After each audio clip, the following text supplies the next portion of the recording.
5 stubborn carpet stains and how to remove them. Carpets might feel nice when you're walking around on them, but when it comes to stains, they have a problem letting go of stains. I mean, we all have problems letting go of things sometimes, people in our lives, objects, but carpets happen to have a real issue letting go of stains.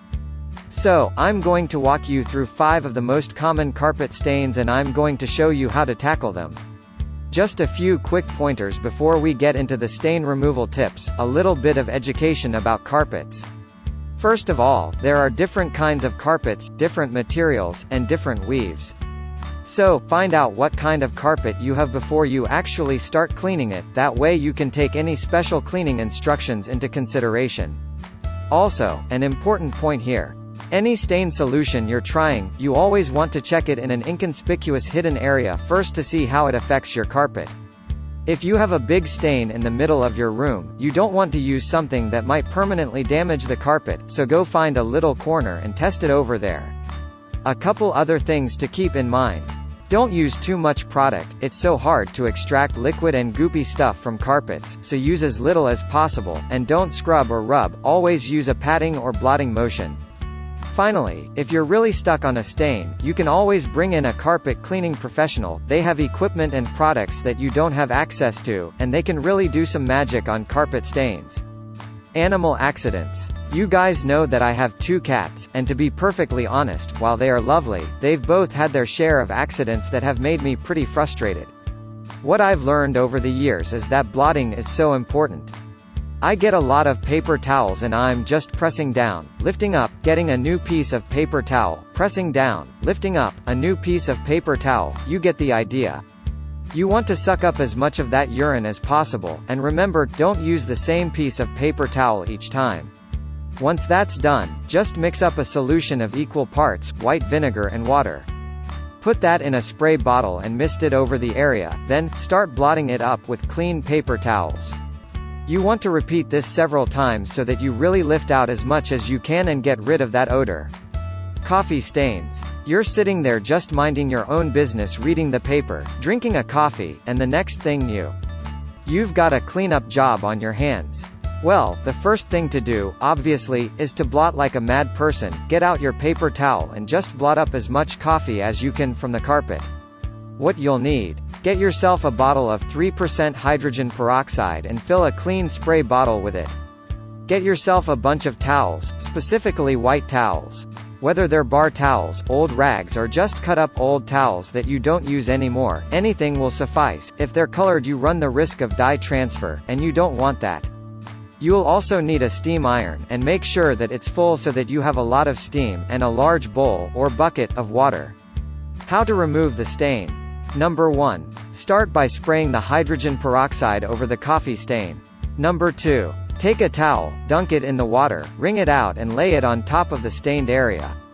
Number 3. Take your steam iron and just put it down on that towel right over the stain and let it do its thing for about 15 to 20 seconds.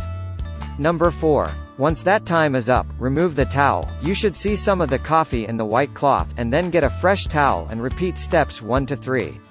You might have to do this 15 or 20 times, but the stain will come up, and your carpet will look amazing. A couple of warnings. First of all, make sure that you test hydrogen peroxide on your carpet before you attempt this.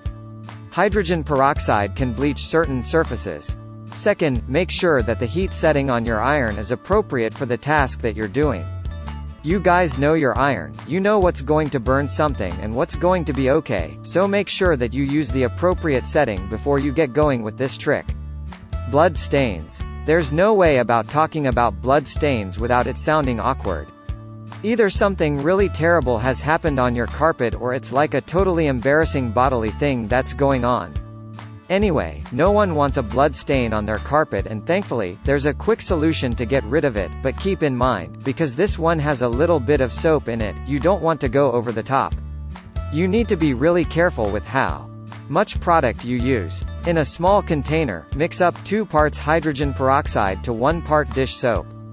Depending on the size of the stain, you can use 2 tablespoons of hydrogen peroxide to 1 tablespoon dish soap, or you can move it up or down, whatever you need. Stir that up and start applying it gently to the stain and let it sit for a couple of minutes. The hydrogen peroxide is going to need some time to do its work. Next, take a clean cloth and blot the stain, reapply and repeat. Remember, we're not rubbing, we're just pressing hard, blotting and repeating. Once the stain is gone, you need to use clean cold water and a clean towel to flush the area clean to remove any of that soapy residue, or else you're going to get a little ghost stain from the soap. Red wine stains. One of the saddest carpet stains you can get is a wine stain. Not only because you have a lot of cleaning ahead of you, but because you've wasted red wine, and that is a true shame. Fortunately, there's an easy way to clean it up, and it does not involve white wine. As usual, blot up as much as you can and then simply add some club soda, not a ton, just enough to cover the stain. The bubbles are going to help break the stain away from the carpet fibers and allow you to lift the stain out.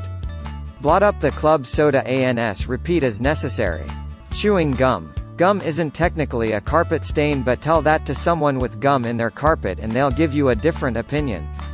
There's a pretty simple thing that you can do to get rid of this sticky stuff, and it centers around an ice pack.